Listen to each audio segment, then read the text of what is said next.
May buntag Metro Cebu, may buntag tibok lalawigan sa Sugbo hasta mga silingang lalawigan, may buntag lang yun ninyong tanan. Silingang nasod og di pod silingan, good morning lang yun. Ano naman tayo kaliguay dagat pero ay man di ang hunasan ang dagat ron is kuan kana nang hunasan og udto gamay kay dagat ron buntag. Murag ay. Anyway, sige lang. Karon taon atong ikihinabi din sa studio si Attorney Roy Boynafe, ang Regional Director sa Department of Labor and Employment. Maghisgot ni sa ung-ung nga wage petition increase karong ilan ang giilang nga doon nag supervening event nga ni Igo din sa nasod hinungdan nga bisag wa pay usa ka tuig nga gipahigayon ang laing uminto karon usba na pong posibleng uminto pila ka wa pa po siguro kay ang Department of Labor and Employment Regional Director automatic chairman sa Regional Wage Board or kanang gitawag nilang RTWPB or Regional Tripartite Wages and Productivity Board diin naglangkob ni sa duha ka mga regional directors sa DTI o sa DEV o kadtong NEDA kaniadto o niya duha ka representante pod sa labor sector o duha ka representante sa management sector. So may taga makabotar lang ang ex-officio chairman sa DOLE, ang regional director kung dunay tay, kung tabla. Pero kung dili gani magpatas ayay pabor ang management sector. Loko na.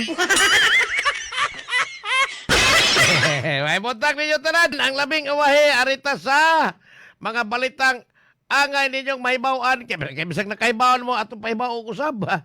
Ang kinakusgan nga international boxing judge o commentator, medyaman. Atong higalang si Edward Ligas na lutsa na po kagapon og warrant of arrest, automatic ni surrender. Gikatawan ang iyang likihan niya kay abi niya makapaldo na. Apano aman mapusasi kay nakapiyansa man dayon.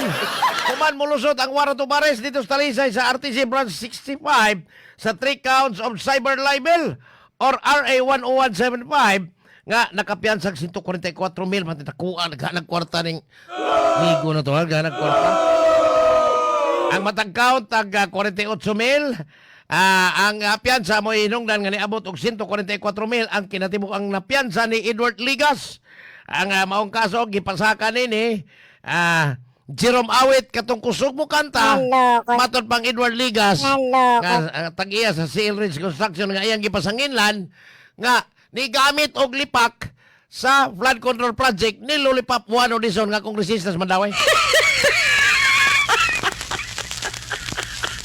Marag okay sa kain matod pang Edward Ligas. Di sa maundang di sa mukurog bisag gamay sa mga kontra basta magpanayon ang korupsyon sa gobyerno. Iyang iyagyag. Apan si Jerome Awit ngayon sa pahimang no ni dili lang kang Edward Ligas kundi sa tanang mo post sa social media nga magamping aron di magtangag og tag 48,000 nga piyansa matag usa. Ano dito man sa Talisay nga pulaan address Mandawi siguro. Samtang si Governor Pambari 4 ni auhag na sa kapulisan nga muhimo og mga proactive measures aron na mapungan ang susamang hitabo dito sa Tacloban City ni atong niaging adlaw. Hastang grabiha bitaw to hitabo ay tulogi patay duhay babae usay laki. Grabihan niya katong mga bataa pinap 14 o 15 anyos pa. Pastang kulba atong mga bataa bagsi kayong namusil ang babae katong tag-iya sa armas nga gigamit atong 15 anyos nga 9mm gipanag-iya atong policewoman. Unya ni pasara nito sa bar examination abogada na to nga gikaron nga under custody sa Police Regional Office 8 dito sa Tacloban. Hastang ngiga sa itong bata. Ay, kulba kayo. O niya, kagahapon, dihan sa gidunggam nga estudyante dito sa San Carlos City, Negros Occidental.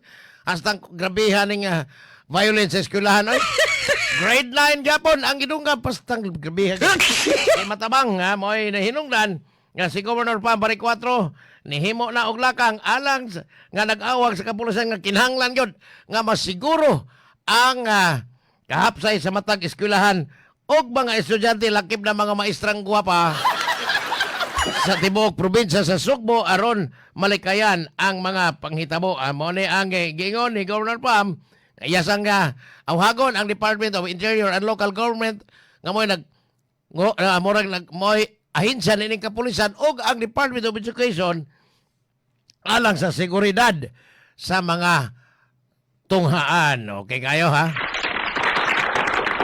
Kanya kagahapon dito ang gobernadora sa Mindanao katong naigo gyud sa 7.8 magnitude sa linog ni atong pitsa 8 ni buwana. Iyang yung personal nga gidonol ang hinabang kas una niini yang gipalarga naman to dayon. Human sa linog dito gipalarga ang iyang mga sakop sa disaster team sa probinsya sa Sugbo pinaagi sa pagpango ni retired Colonel Dennis Pastor. Mao ba? Dili hinoon mo simba dito apan si Colonel Pastor apelyido na niya dili sa pastor sa lain-laing simbahan. Aron dadaan og nagkalain-laing mga relief goods ang mga nabiktimas linog. Maton pa ni Governor Pambari 4 iyang personal nga gitunol kagahapon ngadto ni Jinsan City, General Santos City Mayor Lorelei Pacquiao. Yate. Ang 10 milyones pesos og laing 10 milyones pesos ni Governor Sarangani Governor Roel Pacquiao. Maton pas mga tigpaniin nga gipakyaw gyud sa duha ka mga LGU ang giingong 20 milyones nga gidunol gikasugbo. Ang mga giingong gobernador ug mayor sa duha ka LGU poros ni mamakyaway kay ang mayor sa Jinsan si Lorelei Pacquiao ug ang ilang gobernador po si Roel Pacquiao. Gipamakyaw ni Guru. Loko na. Laing gidulola ni Gobernador Pambari 4 ang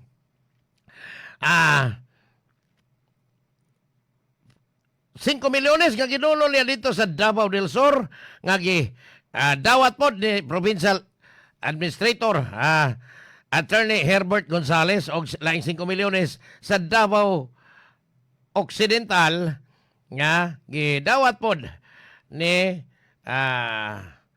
Sister Camuro ang ilahang giingong disaster chief dito sa Davao Occidental. O niya ang 5 million nga itong Rolly Aquino disaster chief po sa Davao del Sur. So, perting pasalamat ni Governor Roel Pacquiao kay maton pa ang dako nga hinabang sa probinsya sa Sugbo pinaagi ni Governor Pambari 4 ikalipay ni sa mga nagkalisod in town nga na mga biktima sa linog ni atong Hunyo 8. Maton pa niya nga kini gihangop ang pagdunol personal sa gobernadora dito sa maong lalawigan. Pumapod si Mayor Lorelei Pacquiao nga maton pa niya gipakyaw gyud ang ilang kalipay. Aba? Human idulol ni Governor Pambari 4 ang hinabang nga 10 milyones. Di apoy hangol kayong mayor. Karon bisi mayor na po siya. Nagumuog kaso dito sa RTC Bogo. Human na diskaril to ang iyahang administrative nga kaso. Kanang iya na pension ta na siya pero murag okay naman to yung administrative. Nakatubang og kasong kriminal si kanhi mayor karon vice mayor sa lungsod sa Bourbon nga si Vice Mayor Noel Lutelios. Kini mahitungod sa iya pagpanghatag og bonus nga way municipal ordinance nga nagkantidad ni 570 mil anniversary bonus kuno ni atong 2019. Wala ni ko hinoon kay 10 mil man eh. Ang ilad kayo tungod sa iyang kahangol. Ang iyang asawa nga ni-retire na si Doktora Corazon Dotelios, ni-retire na ni atong 2021 nga mo Municipal Health Officer. O nagitugtan sa Civil Service Commission duha ka extension nga balik duha ka buwan aron mapadayon isip Municipal Health Officer o niya ni atong 2024 kay bisagway Municipal Resolution ang Council Resolution ang maong lungsod ay himo naman po niyang Municipal Health Officer gihapon padayon ang asawa ni kanhi mayor karon Vice Mayor Noel Dutelios. Ang iyang asawa si Dr. Corazon. Mao ba? Hinungdan nga nag-umum ni kasong kriminal. Mati, hinangol po ng imon yun. Ni file untag motion for reconsideration dito sa Regional Trial Court Branch sa Bugo. Apan gisalikway ni. Kay matod pa, angayan yun yung taralon sa hukmanan. Loko na. Ang malapason nga hingan lang Noel Dutilios. Ako nadunggan sa itong mga amigo ni Has Bourbon nga gusto sa Vice Mayor, ang iyang kapikas, pirmig yung hatagan og trabaho. Mao ba? Aron dili ko na magsigig sunod-sunod o magbantay niya kay matod pa, basig na po chicks tingali ha. Basin lang tinuod ni Mayor. Pero ang punto nini hinangol. Mo na resulta niyo. Hangol sa kay kay. Mao ba? Ang State of the Region address ni Governor Pampari 4 Anthony sa City of Danau. Tsang giga. Mo adto gyud natural mo cover gyud ang sila ra kay mo. Hindi na ko kaya sa oras. Ang Royal Blood si Boss Ray Cosben niya mo adto gyud Mao ba?